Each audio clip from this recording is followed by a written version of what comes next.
Hi dear friend, आप सभी देख रहे हैं थियरी ऑफ स्ट्रक्चर। और थियरी ऑफ स्ट्रक्चर का दूसरा नाम स्ट्रक्चर एनालिसिस भी है। ठीक है, तो कंफ्यूज नहीं होना है।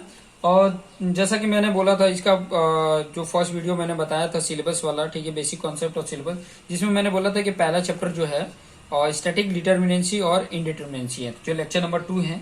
तो सबसे पहले तो हम इसमें जानेंगे ना कि स्टैटिक डिटर्मिनेंसी है क्या। ठीक है, स्टैटिक डिटर्मिनेंसी के रिलेटेड थोड़े से पॉइंट को हम समझेंगे कि ताकि हमको आसानी से समझ में आ जाए। ठीक है, तो मैं यहाँ पे स्टैटिकली डिटर्मिनेट स्ट्रक्चर क्या होता है। अगर स्टैटिक डिटर्मिनेंसी की अगर मैं बात करूं, यहाँ पे हेडिंग डाल देता हूं,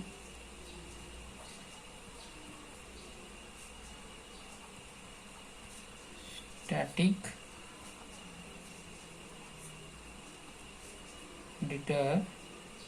स्टैटिकली डिटर्मिनेट भी हम बोल सकते हैं। स्टैटिकली डिटर्मिनेट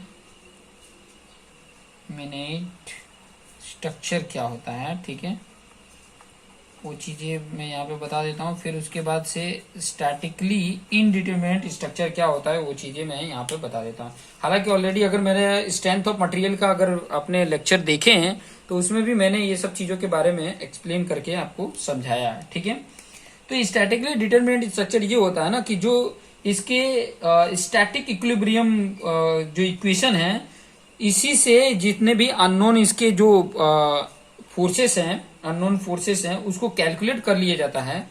तो उसी को बोला जाता है स्टैटिकली डिटर्मिनेट स्ट्रक्चर। और जो मतलब जो स्टैटिक इक्विलिब्रियम कंडीशन है, आपको पता ही है स्टैटिक इक्विलिब्रियम कंडीशन क्या है, उससे मतलब कैलकुलेट नहीं हो पाते हैं, कुछ रह जाते हैं। तो उसको कैलकुलेट करने के लिए कुछ अनदर इक्वेशन की जरूरत होती है। ठीक है, तो वो जो स्ट्रक्चर होता है ना, उसको स्टैटिक इनडिटरमिनेट स्ट्रक्चर बोला जाता है। चलिए यहाँ पे लिख के भी मैं बता देता हूं। If the unknown forces, unknown में क्या होगा, जैसे कि रिएक्शन आ जाता है, रिएक्शन फोर्स हुआ, and stress component, stress component हो गया। ठीक है, कंपोनेंट्स मतलब if the unknown forces in the system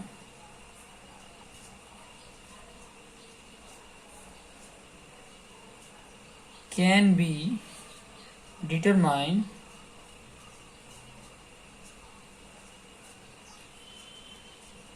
by the equations of equilibrium alone, मतलब इससे ही सिर्फ सेटिस्फाई हो जाता है। ठीक है, the system is said to be statically determinate structure। ठीक है, जो पॉइंट मैं बोलना चाहता हूँ वो समझ में आ गया होगा।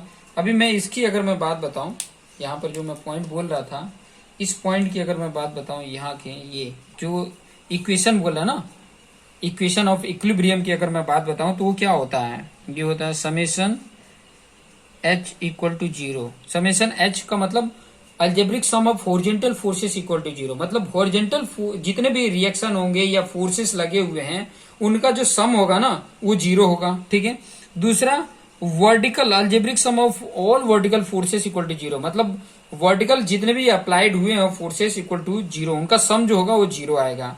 और फिर बाद में सम ऑफ मोमेंट, जितना भी मोमेंट है उसके किसी एक पॉइंट पे, वो जीरो होते हैं। ठीक है, ये उसका स्टैटिक इक्विलिब्रियम, ये तीन कंडीशन होती हैं। कितने होते हैं, थ्री होते हैं, थ्री इक्वेशन होते हैं। ठीक है, और ये थ्री इक्वेशन किसके लिए, फॉर 2D स्ट्रक्चर के लिए। ठीक है, 2 डायमेंशनल स्ट्रक्चर के लिए है ये चीजें ध्यान रखिए। डिटेल में तो मैंने स्ट्रेंथ ऑफ मटेरियल में भी बताया है। ठीक है, फिर उसके बाद से जो पॉइंट आ जाता है statically indeterminate structure. Statically indeterminate structure के बारे में बता देता हूं यहाँ पे।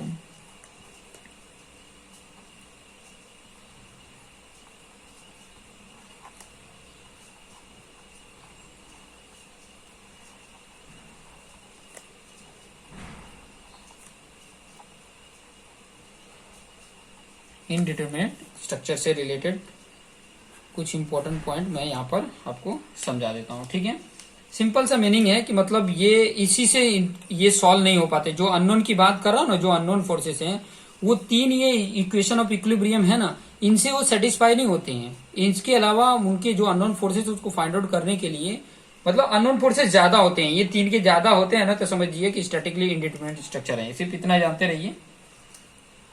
तो मैं लिख देता हूँ इससे related point. When the number of unknown reaction or stress components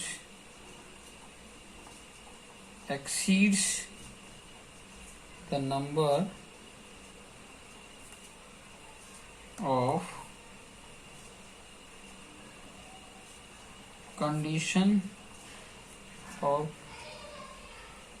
equilibrium, the system is said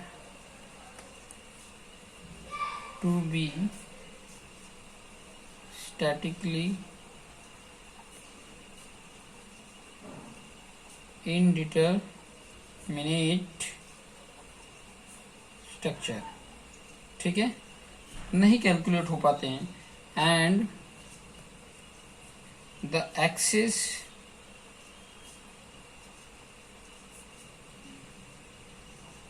restraint are describe as redundant. ठीक है, तो उनको कैसे फाइंड आउट करेंगे? ठीक है, जो रिडंडेंट है उसको कैसे कैलकुलेट करेंगे? तो in such case compatibility equation are required. In such case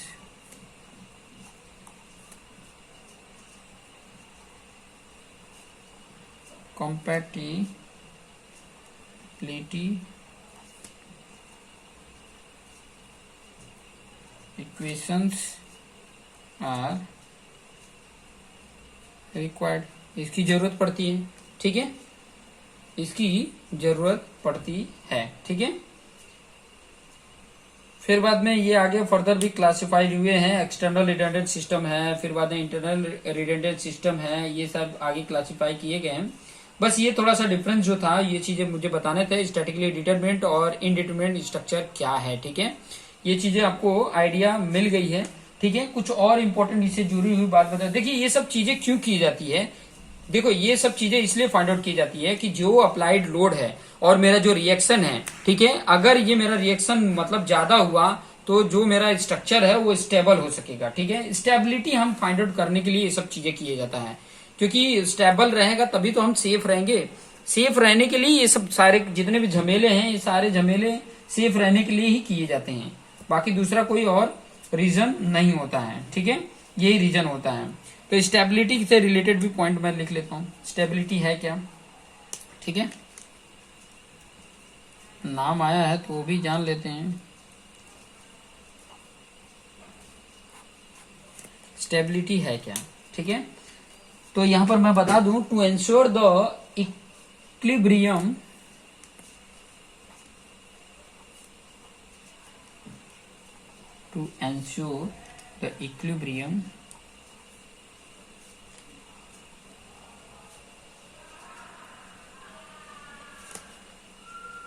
of a structure और its member, जो भी इसमें मेंबर हैं, ठीक है, it is not only necessary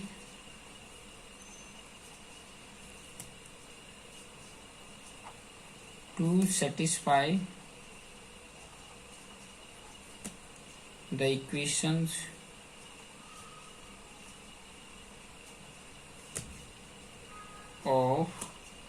equilibrium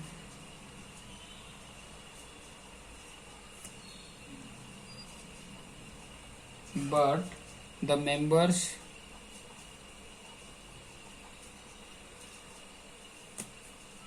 must also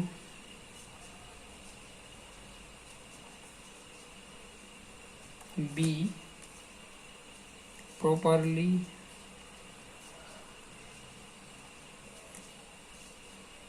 held or constrained by their support. Constrained by their supports. ठीक है, उसी को बोला जाता है स्टेबिलिटी. ठीक है, अगर मैं इसकी बात करूं यहाँ पर कि जो 2D होता है ना, टू डायमेंशनल अगर फ्रेम है, ठीक है, टू डायमेंशनल अगर आप फ्रेम देख रहे हो तो उसके लिए जो मेंबर होगा ना, मेंबर जो होंगे, जो उसके जो भी आपके मतलब नंबर ऑफ मेंबर्स होंगे, वो हमेशा क्या होंगे, ग्रेटर होगा या इक्वल होगा 2J-3. ठीक है, और अगर मैं 3D फ्रेम की अगर मैं बात करूं, ठीक है, 3D फ्रेम की फ्रेम है, ठीक है, ये फ्रेम है, ठीक है, 3D फ्रेम की बात करूं तो उसमें जो नंबर ऑफ मेंबर जो होंगे वो ग्रेटर एंड इक्वल 3J-6 होगा. अभी इसमें मैं बता देता हूं कि M क्या है. M की अगर मैं बात करूं तो M की बात करूं तो नंबर ऑफ मेंबर्स हो जाते हैं, नंबर्स ऑफ मेंबर, और वहीं पे J की अगर मैं बात करता हूं तो नंबर ऑफ ज्वाइंट हो जाता है. ये नंबर ऑफ ज्वाइंट्स है. ठीक है, तो ये सारे पॉइंट हैं.